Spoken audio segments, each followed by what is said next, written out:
हमारे मित्र और भाई शरद जोशी जी, और मैं इनके जज्बे को सल्यूट करता हूँ, प्रणाम करता हूँ। देश का नाम गौरवान्वित किया, प्रदेश का नाम गौरवान्वित किया।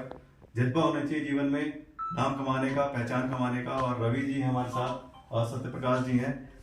आपने अपने मुश्किल जीवन के मुश्किल सफर से ये आपने मंजिल तय की। क्या क्या आपको परेशानियां हुई जीवन में और कैसे आप शरद जी आप आगे बढ़े और आपने अपने पुलिस डिपार्टमेंट से हो, आप उसके साथ साथ अपने प्रदेश का नाम रोशन किया, अपने देश का नाम रोशन किया। आपको कैसे कैसे कठिनाई आई और कैसे कैसे इस अनुभव तक और इस कयाम तक पहुंचे आप?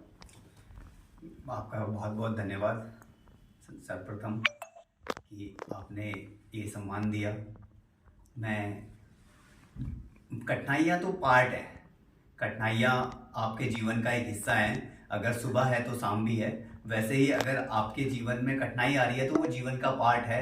उसमें आप कुछ ये कर सकते हो कि उनका आनंद ले सकते हो। अगर आप उन कठिनाइयों से भागोगे, क्योंकि वो तो आएंगी, वो आपके पास परेशानियां आएंगी, लेकिन उन परेशानियों में आप अपने आप को कैसे स्टैंड करके आगे उनका मजा लेके, आनंद लेके कैसे आप आगे बढ़ सकते हो, यही एक जीवन है।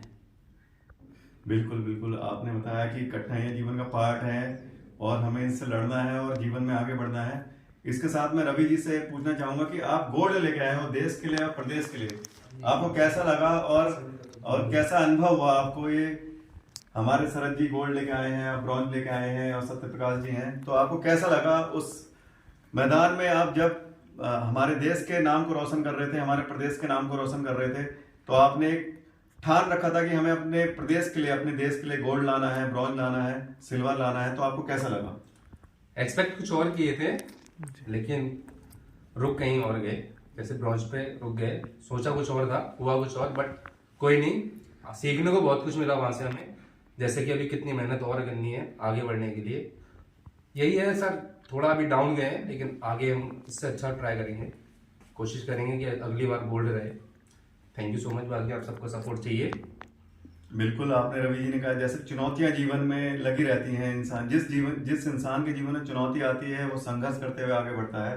सत्य प्रकाश जी, आपको मतलब आप एक मिडिल क्लास फैमिली से हैं और आप इतने आगे तक बढ़े हैं। मैदान में जब एक खिलाड़ी लड़ता है, जैसे आप कल देख रहे थे भारत और दक्षिण अफ्रीका मैच था, तो भारत के बल्लेबाज ने शतक भी लगाए, लेकिन उसके बाद बारिश हो गई, उसके बाद मैदान गीला हो गया। उसके बाद आपने देखा होगा कितनी आसानी से क्रिकेट खेला जा रहा था। तो ये मैदान में उतरने के बाद जब हम अपने मन में चैलेंज लेते हैं कि हमें ये गोल्ड जीतना है, सिल्वर जीतना है, ब्रॉन्ज जीतना है, तो आप प्रतिनिधित्व कर रहे थे हमारे उत्तराखंड का और हमारे देश का, तो आपने क्या सोचा था कि हम क्या लेके आएंगे और हम कैसा अनुभव करेंगे? देखिए, सबसे पहले तो एक खिलाड़ी के जीवन में बहुत संघर्ष रहता है और हम लोगों ने कहीं ना कहीं एक हमारी कई सालों की मेहनत है जो आज हम वहाँ तक पहुँच पाए। और सबसे पहले जब हम किसी बड़े टूर्नामेंट में जाते हैं तो कहीं ना कहीं थोड़ी घबराहट भी होती है, लेकिन जो हमने मेहनत की होती है उसको लेके कॉन्फिडेंस होता है। और जब ग्राउंड के बीच में पहुँचते हैं ट्रैक एंड फील्ड वाले, तो उनके लिए सबसे पहले जो हमारा राष्ट्रीय गान जब बजता है ना, तो अंदर से एक ऐसी एनर्जी निकल कर बाहर आती है कि मतलब जितना अपना 100% देना ही देना है। तो वो मैंने अपना 100% दिया और आज उसी का रिजल्ट है जो मैं वहां से कांस्य पदक जीत के आया। बिल्कुल बिल्कुल, जैसा मेरा देश, मेरा गौरव, मेरी पहचान आपने बताया। मैं शरद जी को बचपन से जानता हूँ क्योंकि मैं PWD में हूँ, लोक निर्माण विभाग में हूँ, ये पुलिस डिपार्टमेंट में है। मेरे भाई के साथ पोस्ट मतलब जॉब करते हैं। लेकिन इनके जज्बे को मैंने देखा, जीवन में उतार चढ़ाव आते हैं, सुख दुख आते हैं। अचानक इनका एक्सीडेंट हुआ, लेकिन उसके बाद भी इनके जज्बे को मैं प्रणाम करता हूँ, सल्यूट करता हूँ। प्रदेश के लिए गोल्ड मेडल लाए, प्रदेश के लिए गोल्ड मेडल लाए। कल खेल मंत्री रेखा आर्य जी ने सम्मानित करा। एक पीड़ा भी हुई होगी जब आपका एक्सीडेंट हुआ होगा।